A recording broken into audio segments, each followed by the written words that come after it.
this is a big one, and I've seen this one really take a life of its own, that you want to do a nuclear first strike on the Muslim world. Right. Right. Is that true, Sam?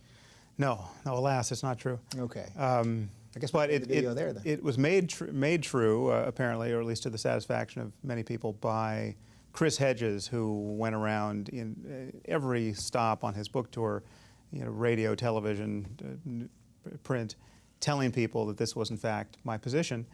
And many people like Glenn Greenwald and Reza Aslan and your old colleague Cenk Uygur have reiterated this claim.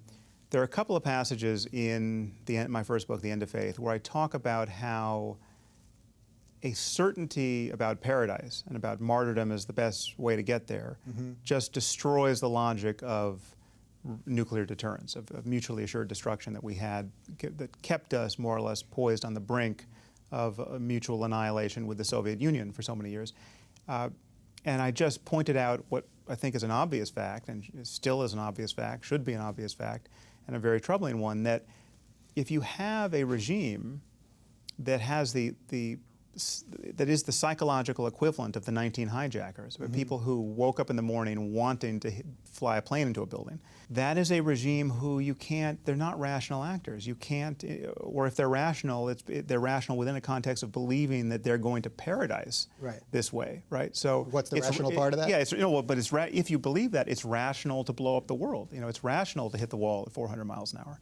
So, this is not, so I pointed out the obvious fact that we have to avoid this circumstance at all costs, and there's no one who should be more cognizant of this problem than so-called moderate Muslims or secular Muslims or non-jihadist, Muslims.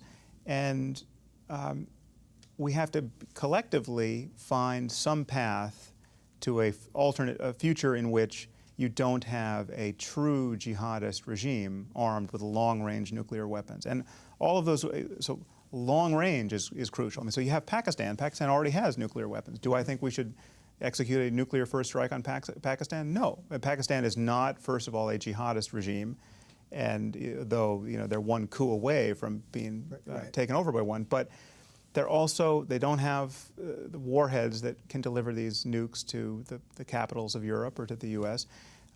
It's a very different circumstance, and so yes, no, there's nothing that I say in that book that suggests that we should be nuking Iran. And so it's just, this is all I was talking about is how the kind of game theoretic logic of nuclear deterrence that we lived, however precariously under with the Soviet Union, falls apart once you admit to yourself that it's possible that truly suicidal religious maniacs can get their hands on these weapons. And so all I was calling for is our awareness that really is a game changer, and we have to avoid that at all costs. Right, and you said this was just a few passages in your book. It was literally about a page, right? It's like a paragraph or two, yeah. Right, so when people have blown this up into something that somehow this is like this massive idea that you have. Actually, a good friend of mine who I agree with on a lot of things and disagree on some other things, what he says to me in relation to this is that you're laying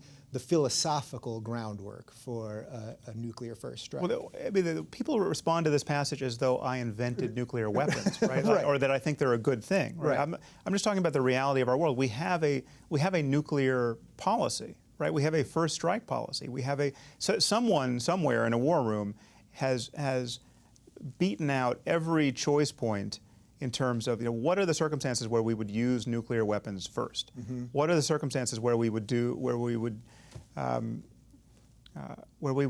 imagine that they're going to be used against us first, and then have to preempt that. And this has all been thought out in a Cold War context. We haven't had to worry about anyone else doing this to us.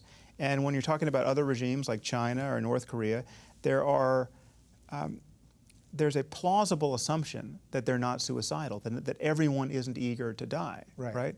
And now we are talking about a set of ideas, jihadist eschatology, just this idea that martyrdom is a real metaphysical principle, and it's not only okay to die in the right circumstances, it's the best possible thing that can happen to you.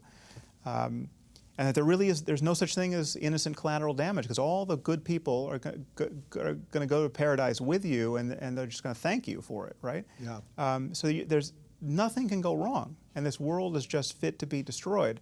That is the ideology that you see in happily a small minority of Muslims at this moment, but it is not an accident that these people feel this way, because it's a very plausible, literal reading of the text.